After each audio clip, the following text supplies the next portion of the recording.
What's up, my healthy friends? Wrap that you're here with us on what is no doubt going to be a super interesting episode with all of the intentions of taking your mind and your concept of food, health and nutrition and the future of our planet to new places. Before we drop you in the hot sauce, I need to mention that this year in 2022, it's my mission to coach 300 people to get control of their emotional eating so they can lose weight and actually keep it off without counting calories or eating rabbit food. Okay, so today's guest is a lovely family man from California in the USA. We have Paul Shapiro, not to be confused with Ben Shapiro, who is joining us, and he's a huge bundle of success in his area of expertise. He's the CEO of the Better Meat Company, which uses fermentation to create plant-based, meat-like products. He's the founder of Plant-Based on a Budget, and he is a 4 times TEDx speaker, which if you YouTube his name, you'll find quite easily. But obviously, listen to this podcast first. Paul is an authority on food and agricultural sustainability, and also an author of the best-selling book, Clean Meat: How Growing Meat Without Animals Will Revolutionize Your Dinner and the World. He reached out a little while back wanting to discuss the topic of lab-grown meat grown without animals, which is something I equally feel passionate about. And so we've got him here to discuss what is no doubt going to be a very controversial topic, as in my research, it was on the internet, so it must be. Paul, my friend, welcome to the show. How are you? Matty, great to be with you, man. Thanks so much for having me. I appreciate your slogan there where you said, drop into the hot sauce. I've not heard that one. I like that. It's good. That's good. The hot sauce. It's it's a good place to be sometimes to spice things up. Very good. Very good. Very nice. Well, let's spice it up. I'm eager to chat all things meat with you, both conventional and alternative meat. Yeah, let's do it. So I was sort of in my research phase and was asking a lot of my clients and a lot of my health professional friends about what their thoughts were or what they might want to ask you. I was trying to get a snapshot of the health professionals and sort of everyday people that don't work in the health and food space within my clients to get an idea of where everybody's at. And the number one question that I got was, what exactly do you mean by lab-grown meat? Some people were like, is it real cow cells? Is it not? Is it totally vegan? What is it? So maybe let's start with some clarity around that. All right, great. Well, first, Matty, let's just think about the meat experience right now, right? So, think about like fossil fuels, right? We get energy from fossil fuels, but there's lots of ways that we can do that. You can get from coal, from oil, from natural gas, and so on. But similarly, we can get energy without fossil fuels, whether it's wind or solar or geothermal and more. But the experience of using that energy is similar, right? You might use it in different ways, but similarly, you're getting, to essentially have power that you don't otherwise have. Well, the same is so in meat. You can make meat in a lot of different ways, whether from chickens or pigs or cows or from a whole variety of other species of animal. But recently, there's been a bigger effort and interest in recreating the meat experience without animals. And so you can do that in a variety of ways. You can do that through what's called plant-based meat. So it's basically taking plants like soybeans or peas or wheat and transforming them into things that look like animal meat. You can do that through what's called clean meat or cultivated meat, or what you're referring to as lab-grown meat, which is basically not an alternative to meat, but is actual animal meat that is simply grown from animal cells rather than animal slaughter. And you can also, instead of using plants or animals, use fungi, which is an entirely different kingdom. And you can do a type of fungi fermentation that creates another kind of meat experience that is different from animals and plants, but is still very meat-like nonetheless. So those are the three things. And so, again, you get three kingdoms: plants, animals, and fungi. And you can recreate the meat experience using any of those three kingdoms. Gotcha. Okay, that's good. There's a bit of clarity going on, and I guess there's a lot of people. I'm based in Melbourne, so a lot of people that have either been here or spent a lot of time here know that we have a lot of vegan, vegetarian restaurants with all sorts of different meat alternatives, and we're one of the cities, I guess, in the world that has the luxuries of these restaurants and access to all of this food. But I can imagine many of the people in the world don't, and so it's probably a new concept to them, this idea. So I guess let's get straight into it. Why is lab-grown meat a good idea? Why do we need it? Why is it even a topic? Sure. Well, the planet's not getting any bigger. So humanity's footprint on the planet is getting a lot bigger, but the planet isn't getting any bigger.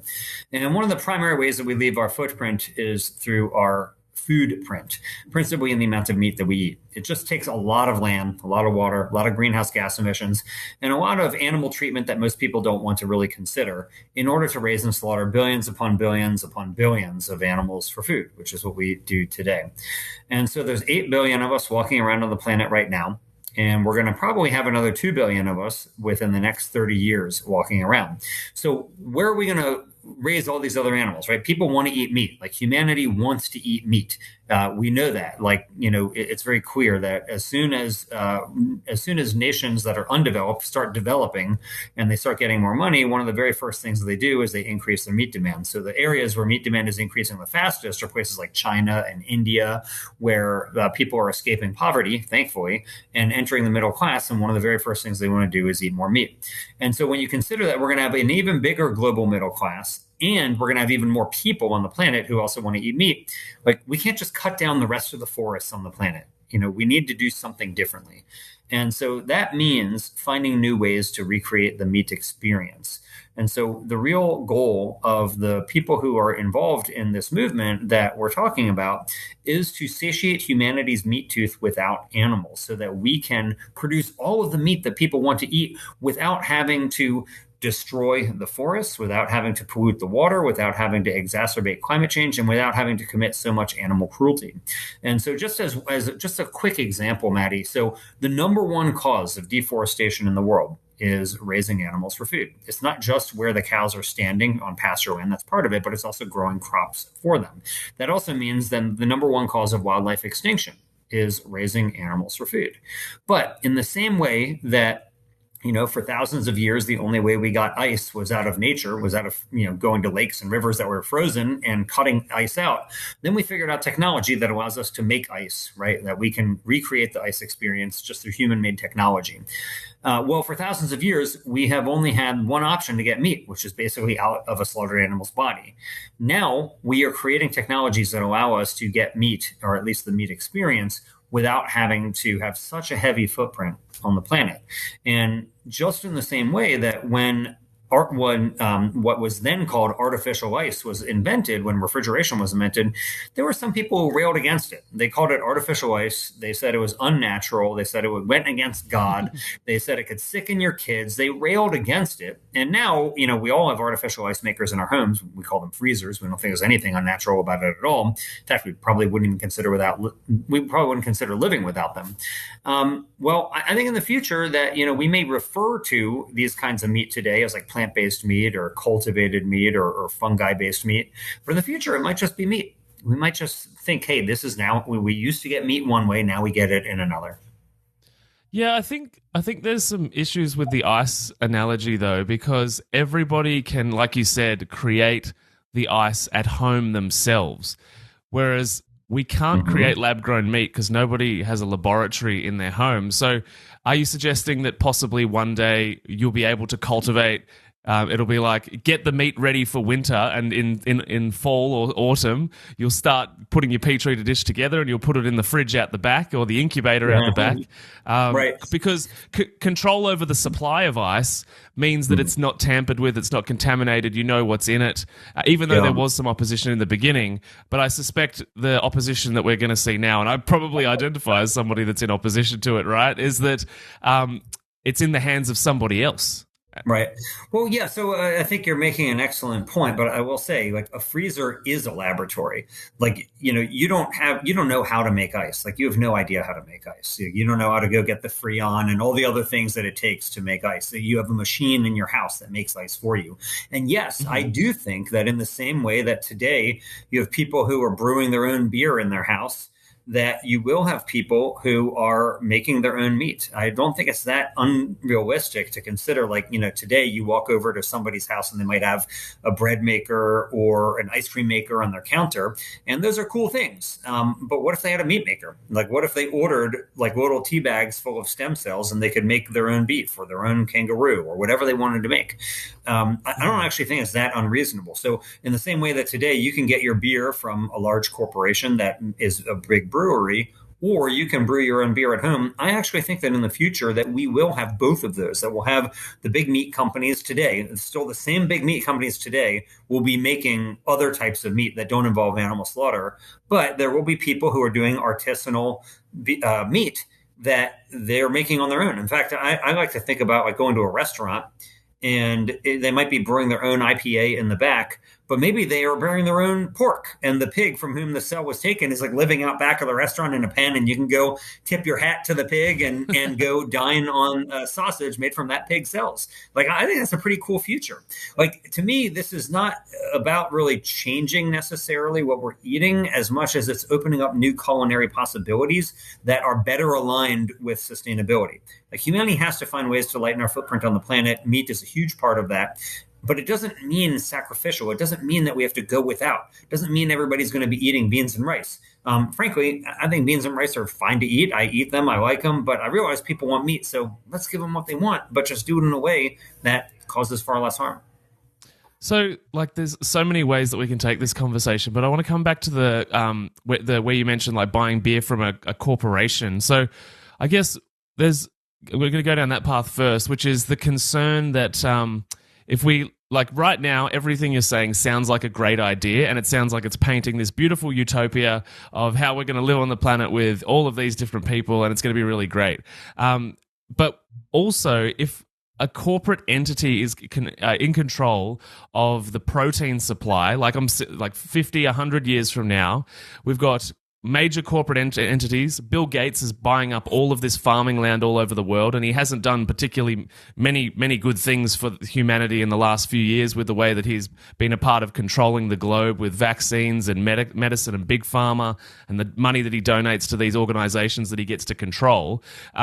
So my concern is that if we get to a stage in society where the only way to get your protein or any nutrient intake is by buying these cells that were cultivated by a corporation that has massive financial interest in controlling you, then we're at risk of being given food that affects our body, that affects our DNA, that's got things in it that we don't know about. And I saw a study not too long ago where they were trying to put vaccines into lettuce crops on farms. And so whilst it sounds like a good idea in the beginning, like all great ideas, the corruption will arrive very soon, and the opportunity to control countries and nations with food security issues and whatever we put into it is of much greater concern to me than the fact that I can drive down. I'm in the city of Melbourne. I could drive 50 kilometers, maybe 60 kilometers, which is what, like 30, 40 miles, to a farm, buy an organic cow that's been raised, by people. I can see how it's lived its life.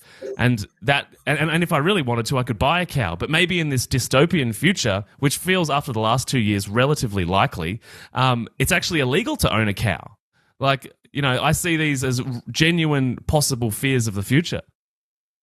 Mm-hmm. Yeah, I've not heard about the the disallowance of owning cows. I've also not heard about the vaccinated lettuce heads, but that does sound like the beginning of a cool sci-fi movie, like the vaccines and lettuce. That sounds pretty interesting.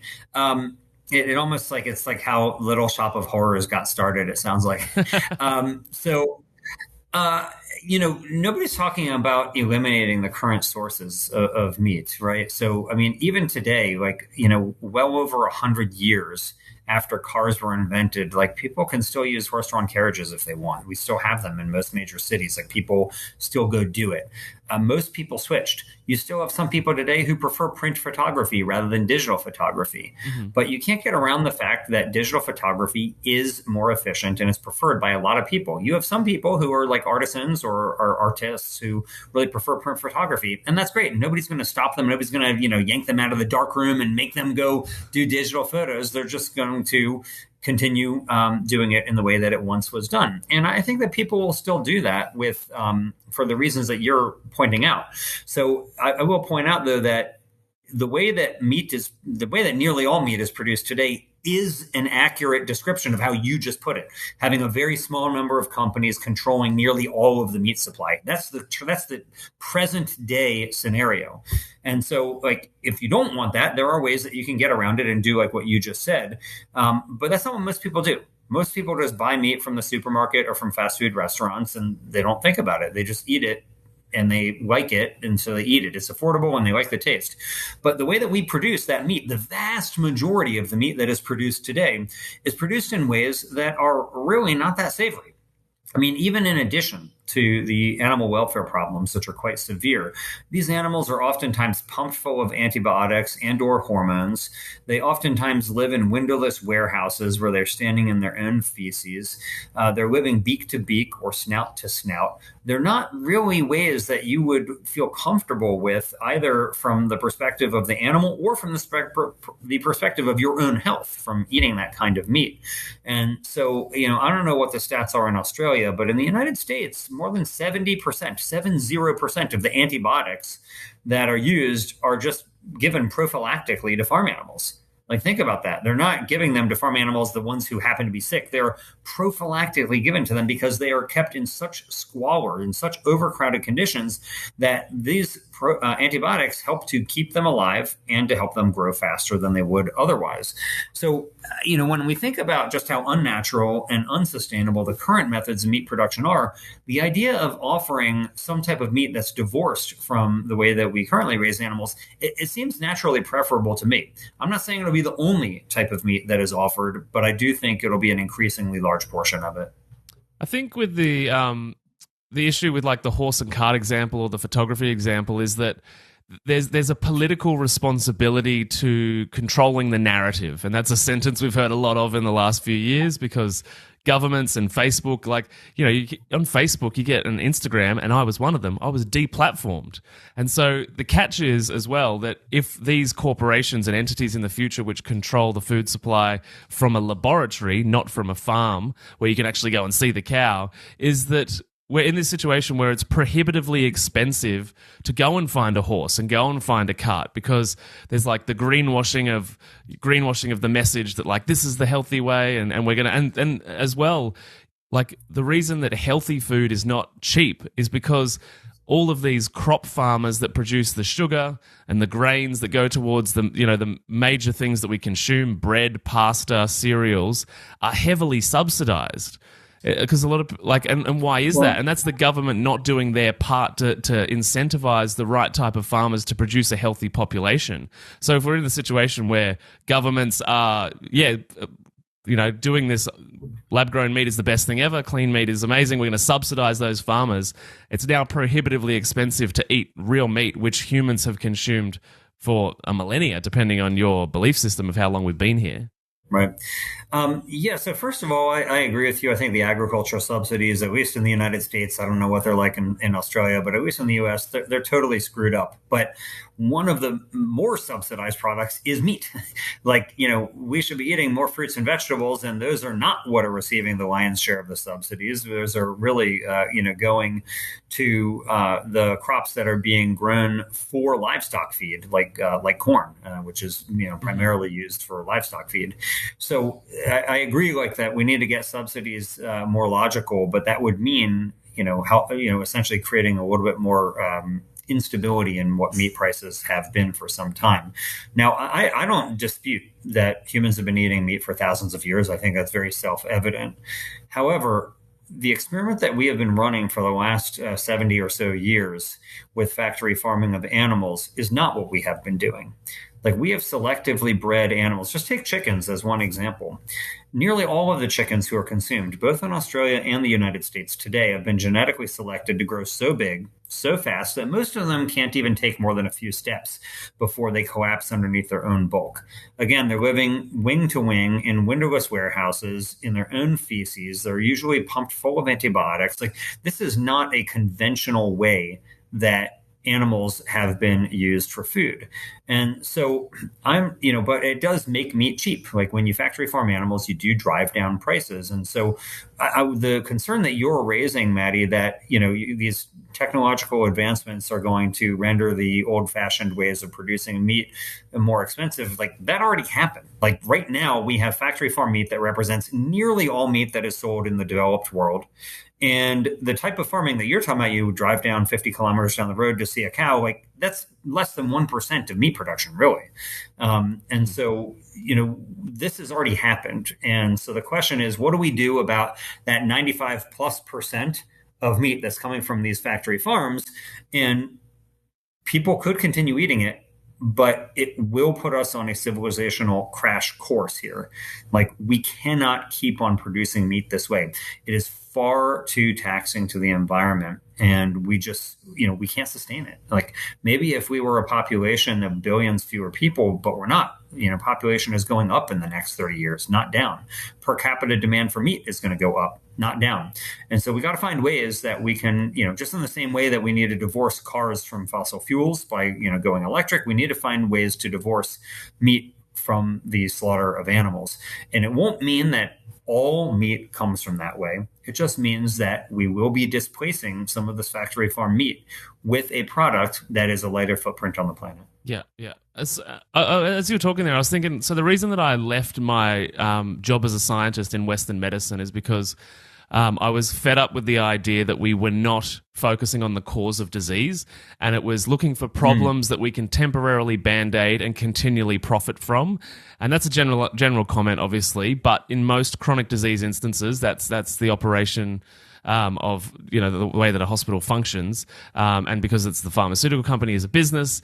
And so I guess I'm thinking, like, focusing on an alternative meat solution on the front end is not looking at the cause of the problem. And you brought it up there, and it's factory farming, and the way that we look after animals is at the root of the problem. And so why don't we focus our attention on shifting the farming model, like to regenerative models where animals are happier, plants are happier, the biodiversity is better, the nutrient value is naturally better? Because I think everything I've discovered in medicine is basically nature knows best, no matter how much big pharma tries to create a molecule that tries to mimic it. Right. So, first, let me just say, Matty, to my wife's chagrin, I don't go to the doctor. I'm I'll suffer. I don't care. I always fear that something will get worse if I go to the doctor. So I share your instincts on that issue. Now, on the question of regenerative, I'm all for making that shift, because I think the world would be a better place, but it would mean eating a lot less meat. The people who are advocates for regenerative agriculture generally have a slogan. It's eat less meat, eat better meat less often, right? That's their big slogan is better meat, but less meat. And I think that's a noble goal, frankly, to, basically have people who are raising animals where they don't suffer as much and where it's not as taxing on the environment. But it would mean, one, more expensive meat, and two, a lot less meat. And so if humans are happy to do that, to eat a lot less meat than they do today, great. That's fantastic. My experience, though, has been that people generally eat as much meat as they can afford. It's kind of like driving. I think it would be great if people wanted to walk and bike more, but people seem to really like to drive. And so we need to find ways to make cars more fuel efficient. We need to find ways to make cars electric and so on. My experience is that many people do want to eat less meat, but a lot of people don't. A lot of people want to eat meat every day, or maybe even more than once a day. In the developed world, it's become normal to eat meat 2 or 3 times a day. And the planet just can't sustain that. We're not going to produce that regeneratively. We're going to have to eat less meat. And so either people will switch to eating things like hummus and rice and beans and lentil soup, right? That could be one option. But I think more likely is that people want meat. And I was actually at a plant-based festival recently. It was pretty interesting. This is a festival for people who are there because they're interested in plant-based eating. And there was all these vendors there, and they're some of them are doing kale salads, and some of them are doing quinoa wraps. And then they had Beyond Burgers. And the line for the Beyond Burgers was maybe 20 times longer than the line at these other places. And, to me, that meant even vegetarians, even people who attend a plant-based food festival want meat. And that's why they're going for the experience. They want meat, but without the animals. Right. And so if I thought that humans would just be happy just to eat a lot less meat and we could get them to switch, that would be great. Sadly, my own experience has been that people seem to really love meat and want as much of it as they can get their hands on. And so that's why I think we need to do something here to recreate meat without animals. But what you're talking about, I think, is a noble goal too. It's not mutually exclusive of that. It just would mean basically expanding the current production of those out, but it only goes so far. Like you still would need to take up the slack from the factory farm meat with these type of alternative non-animal meat sources. Yeah, no, I totally agree. I've got a friend that's based here in Australia, Ray Milladoni, and he runs a company called Farming Secrets, which is all about helping conventional farmers convert to regenerative models. And I think there's a lot of reasons, nutrition being one and health being one, but yeah, the health of the planet and climate change that really play into that, root cause of the problem type situation. But I was thinking too, like, it's interesting you mentioned the fact that even at a plant-based event, humans naturally go towards the most meat-like experience. So, and it reminds me as well, I've seen like videos on Instagram or YouTube or whatever I was watching where a vegan dog owner or pet owner will go on TV and be like, my dog is naturally vegan. They go towards the plants first always. And so they do a test live on TV where they have meat in one bowl and they have plants in the other. And it's hilarious because the dog always goes towards the meat. And they're like, oh my God, oh no. And it's this huge entertaining, scenario. And so I would argue, possibly against all the vegans in the world, that the idea is that we naturally go towards meat and meat-like things because our evolutionary instinct tells us that the nutrient density and the nutrient value of something that was, alive and living in nature, and obviously factory farms are not nature, but is going to be far more satiating and nutritionally satisfying than any type of plant-based option, which is why we go to that first. And even in the privileged world where we can get it multiple times a day, we instinctively prioritize that on our plate. What are your thoughts on that? Well, first of all, I'll tell you, my own dog is like extremely anti-vegetable. He will not let a piece of fruit or vegetable pass his lips. It's interesting. I've offered him plant-based meat, and usually he can detect it and won't eat it. But he will eat Impossible burgers. That's like the one brand that can fool him. And so I my hat's off to Impossible Foods for like making that hurdle to get it to pass my dog's lips. Now, with that said, so first of all, like you're arguing about what's natural, and I don't dispute that at all. Like you look, like human ancestors ate meat. Chimpanzees eat meat. They don't eat a lot of meat, but I suspect if they could eat more of it, like if it was easy for them to, that they would.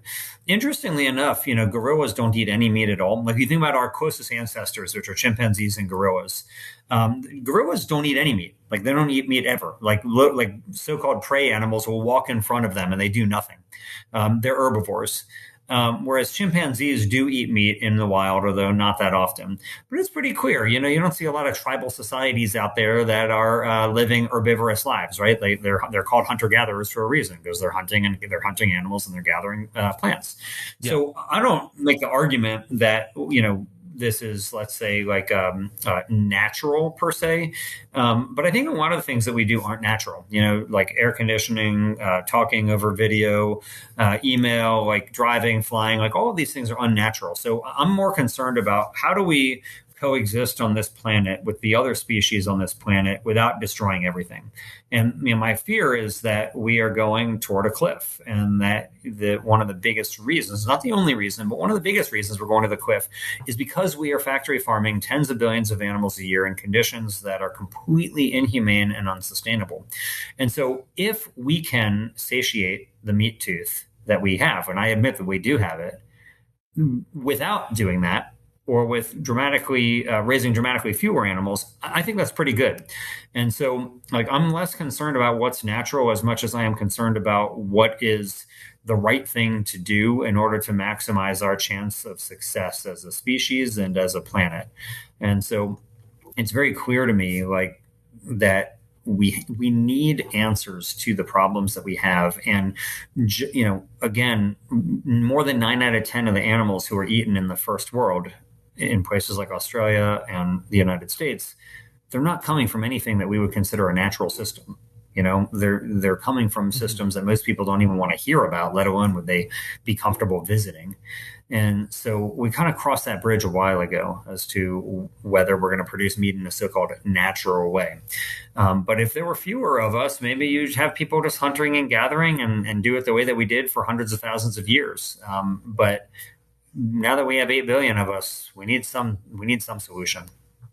Yeah, well, and that brings up a topic that a lot of people don't feel comfortable talking about, and that is, why do we have this many people to feed? And I would argue that the reason we have this many people to feed is because we found high-calorie, low nutrient dense foods and, again, refined grains. Our government's perpetuated that with food pyramids on terrible data. And now we've got a whole world of overweight, sick and dying people because of the poor nutrition supply. And we're trying to make a tiny bit of nutrition go further and further and further. And so there's part of me, and it's the evolutionary biologist, which, it's an uncomfortable part of a nature conversation, which is, unfortunately, we need probably a few less people on the planet so that we can feed the people that are here very well, so we can produce the next generation which are actually healthy, because the current generations are being born to mothers that have lived on sugar their whole lives and had high carbohydrate diets, are often considerably overweight, and that's not a judgment of their character, but it is indicators that they're highly likely to produce offspring that have allergies, that have got behavioral issues, that have got mutations in their DNA that lean towards autism or being on the spectrum for something. And so I think, people feel a bit weird talking about, like, how did we get here? Why should we have more mouths to feed at half the nutritional density than they actually require? Because our medical and pharmaceutical problems are just going to keep growing. The more technology we've gotten, the more population we've gotten, the more problems we've gotten. It doesn't seem to get any better. What's interesting is, like, I agree, like, health span is definitely worsened, although lifespan appears to keep increasing. So, like, of course, people are living longer, but they're not that healthy during those years. And that's a real concern for a lot of reasons, both economically, ethically, and so on. There's a lot of people who talk about, like, what's the carrying capacity of the earth, and it really depends on how we're living. So some people made projections, of various numbers of how many humans is, like, the earth capable of carrying at different consumerism scenarios. A lot of it is focused on how much meat they're eating. Actually, is such an resource intensive thing to do. But you can't deny that society is getting more unhealthy in some ways. Like, we're more overweight, incidences of heart disease and type 2 diabetes are high. I mean, even in the United States, which during the pandemic, like, heart disease still by far ranked number one for death of both men and women in America, and we know that's a largely preventable disease that is through diet and lifestyle is largely preventable. It's not you're not genetically determined to have a heart attack, right? Like, people have heart attacks because of lifestyle most of the time, and yet it's the number one killer. And you think about the response to the pandemic, like the response to COVID, and basically lock everything down, but nobody's locking down over heart disease, which kills way more people than COVID ever did. And so, like, you just look at this and you think, man, like, where are we getting our priorities right here? And so, interestingly enough, meat demand and per capita demand for meat keeps on going up. And so, as people have gotten, more and more overweight, like, I do think, like, refined sugars and so on, like, you think you're diagnosing a correct problem here. But it's not lost on me that per capita consumption of meat continues to increase as people are getting more and more overweight. And that's a real concern. Like, that's a real concern for society, and it's a concern for these people who have to endure really serious health concerns as a result of it.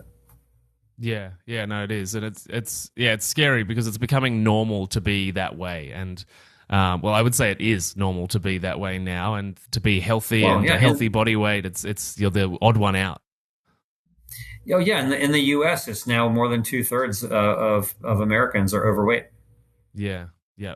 Yeah, no, and it's a complex problem. And the interesting thing too, talking before about all the things that aren't natural, is that what I've learned from my career in medicine and health and wellness, and what I do now, coaching people, is that inevitably all the things that are natural are what we need to do in order to cure or heal or fix, and deviating from that path for a period of time is what caused the problem. So as you know, as appealing as the allure of technology and science is, and it's instantly gratifying in this instant gratification world that social media has really created, or the sugar industry has created, that inevitably, no matter at which stage of life, the answer usually is detox your life from the unnatural things and move in a direction of connecting with humans in real life. You know, get off Zoom, even though I love that we can have this conversation, Paul, you know, but it's move towards nature to solve the problems. I wish that we could have it in person, Matty. That would be fun. But I will say, you know, like, we are just still apes. Like, we are like, human beings are a member of the great ape family. We like to dress ourselves up in clothing and the veneer of civilization, but we are still biologically largely the same entities who were walking around the African savanna only 100,000 years ago, which evolutionarily is very little time. And so we are living lives that are very divorced from the way that our deep ancestors lived. And that does have consequences. Now, admittedly, there are many things that we prefer about our lives. Again, we have air conditioning, we have access to like unlimited food, we have video conferencing, like we can fly, like all these things that, you know, you could have never done, you know, thousands of years ago that we do. And that's great. I love it. But we do need to keep in mind, like, we are still just African apes. That's what humans are. And we can't ignore that fact. We're bags of water and bacteria. That's funny.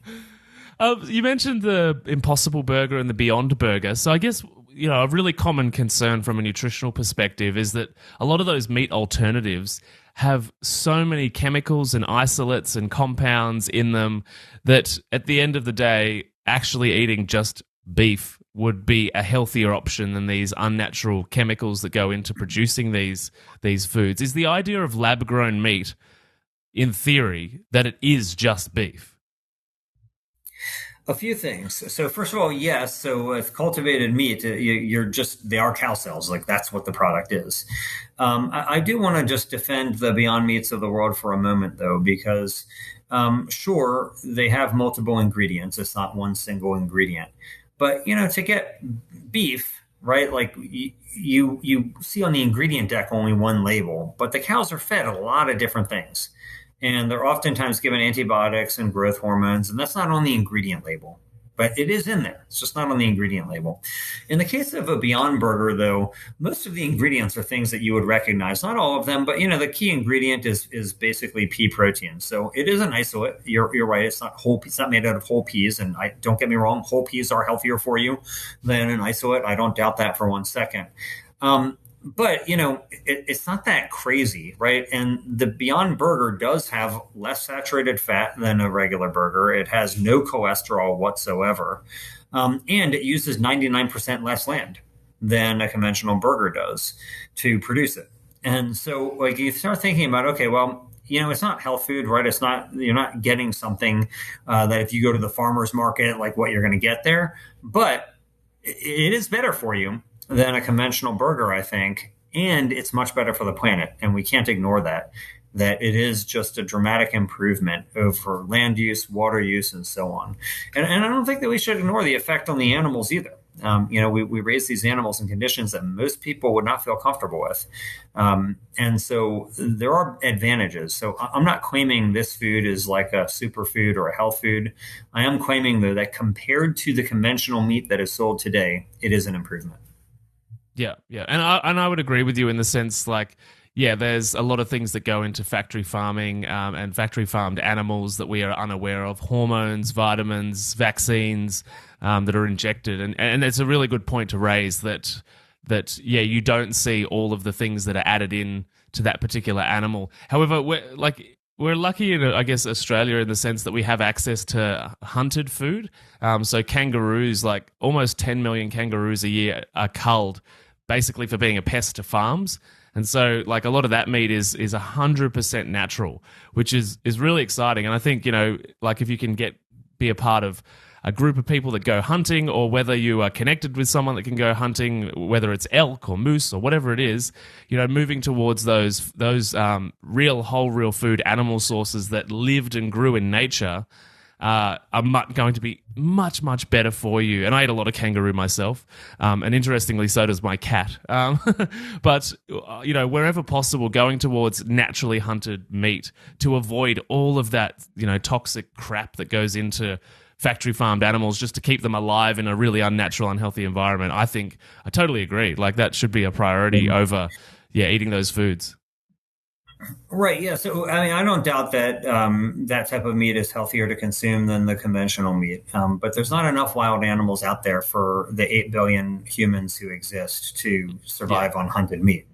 Totally. The question is, like, what do you do? Do you just, eat more lentil soup? Or do we do some type of a non-animal meat source? And so, like, if it's just from a public health perspective, sure. I don't doubt for 1 second that eating wild elk meat is probably better for you than eating meat from a chicken who was raised in a factory farm. Mm-hmm. There's just not enough elk in the world. You're not going to satiate humanity's demand for meat with wild animals. Like, it would just cause extinctions like almost overnight.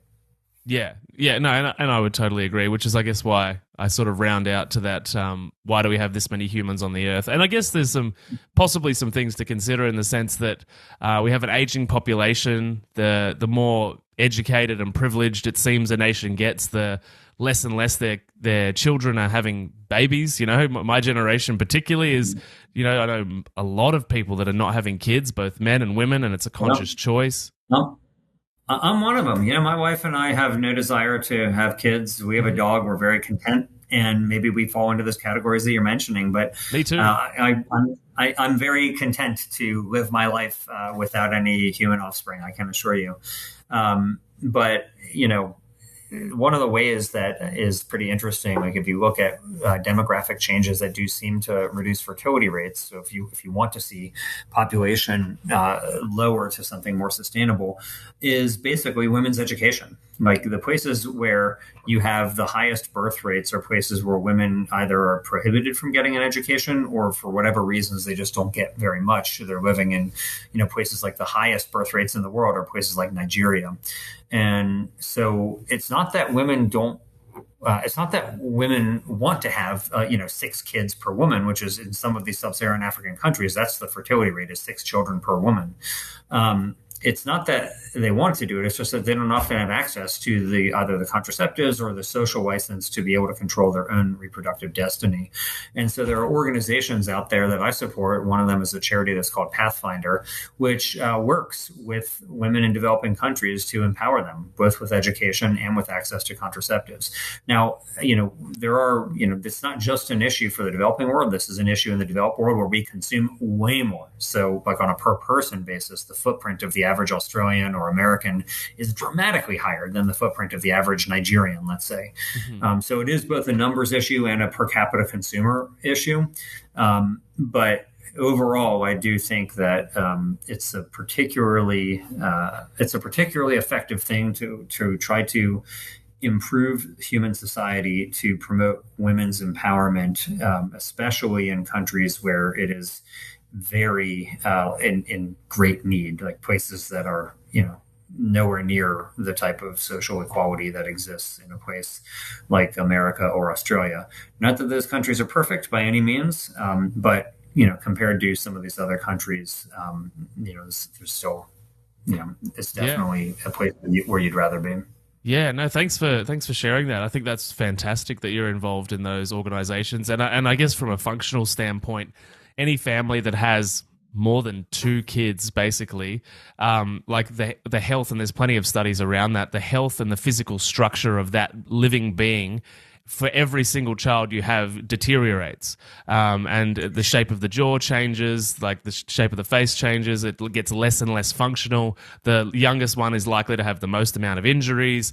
And so, when you're in families, and I know that I've, got people that help me run the podcast that are based in the Philippines, and they often joke. It's like, in the Philippines, when you're bored, you have sex because, they know someone that's one of 16 or they've got a friend that's one of 10 or they're one of 12, and I think, the catch is that, it might be a good idea from a race perspective to be like, we want as many of us on the planet as possible, but the catch is that with every single kid that's born, they become less able to survive and function in this world, and therefore to the family they're a health burden, they're a pharmaceutical, they're an economic burden, and I'm obviously taking out the love component in talking about this, but practically speaking, it becomes very challenging.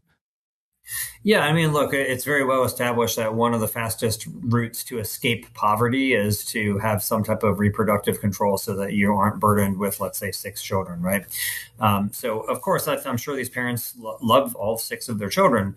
Don't get me wrong. But it is very clear that it's easier to escape poverty when you have, the ability to control your own reproductive destiny. And so I do think it's funny that, there are still people who want more of their race or whatever group they're in on the planet. It's like it's so far removed from anything that I would ever contemplate. It's not even, I don't even think about it, like, honestly. But yeah, I have zero desire for my own genes to be propagated. Like, it really means nothing to me. Like, honestly, I love my dog, and he is a greatly fulfilling part of my life. That's good enough for me. Totally. Well, and I think as well, like, people like yourself, like, you found meaning in helping other humans or maybe other people's kids in different ways, right? I think it could be incredibly lonely, maybe if you didn't set your life up in a way that gave you deep, fulfilling purpose, when you get to that age where it's like, oh, there's not many friends to hang out with because they're all looking after their kids. Yeah, it's true. I mean, look, some people, including some people who I know, I think their greatest meaning in life does come from raising their children, and, more power to them. That's not where I derive my meaning in life. My meaning in life is really derived from trying to reduce as much suffering on the planet as possible. Like, I want to help us to stop committing the type of really serious cruelty that we're committing, both to ourselves, to other animals, to the biosphere in general. Like, the way that we produce food, especially meat today, has to be reformed. And so that's what I'm devoting my life to. And it does provide me with a lot of meaning. And I'm very grateful for that, actually. Yeah, amazing. So where can everybody find you and all of your amazing stuff online? Oh, that's so nice of you, Matty. So you can get in touch with me at, so if you go to the website, cleanmeat.com, again, that's cleanmeat.com, you can see more about my book. You can also, get my book anywhere books are sold, whether Amazon or anywhere else. But again, it's called Clean Meat, How Growing Meat Without Animals Will Revolutionize Dinner and the World. Mm-hmm. So you can get in touch with me there. I'd love to hear if you think that I am wrong or you think that I'm right or somewhere in between. I'd still love to hear from you. So get in touch. It'll be wonderful to hear from you. Superb. Well, thanks for jumping on the show and having this conversation and being willing for us to go back and forth with different perspectives. I've invited a few people on that have not felt the same as myself about things in the same way that I did you and just never heard back from them. And I think it's I don't want this podcast to be an echo chamber of my own ideas. So thank you for allowing that to be possible. It's my pleasure, Matty. It was a fun time for me. I'm giving you a fist bump from California. And when you are in Northern California, I hope you'll swing by. It'd be great to hang out in person. Then we can have a more natural conversation rather than just video chatting. Oh, that would be great. That would be great. And for anybody listening, if you've enjoyed this episode, please share it with a friend, share it on social media, tag everybody. All of our links will be down in the show notes below. I appreciate you hanging out with us. And Paul, to wrap up, what is one piece of health information that you wish more people knew about? Well, there does seem to be a pretty strong correlation just between how much fruit and vegetables we're eating and the diversity of those species. So if you think about, like, in the ancestral times, people were not eating just one or two foods. There's a variety of species of foods that we're eating. And there are studies that I have been reading about lately that are really interesting, showing that one of the best ways to ensure that you have a very healthy, functioning microbiome is to ensure a wide diversity of species of plants that you're eating. And so rather than just eating, let's say like bananas and apples, right? Like think about, can you eat 30 different species of plants every single week? And I don't mean plants in the way that like, oh, like, you're eating potato chips and then you got potatoes in there. Like, I mean, real whole food nutrition.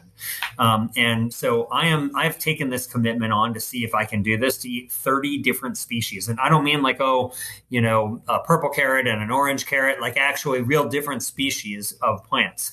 And so it's a fun challenge, 30 different species of plants every single week. See if you can do it. I think it's quite a good goal for your own personal health.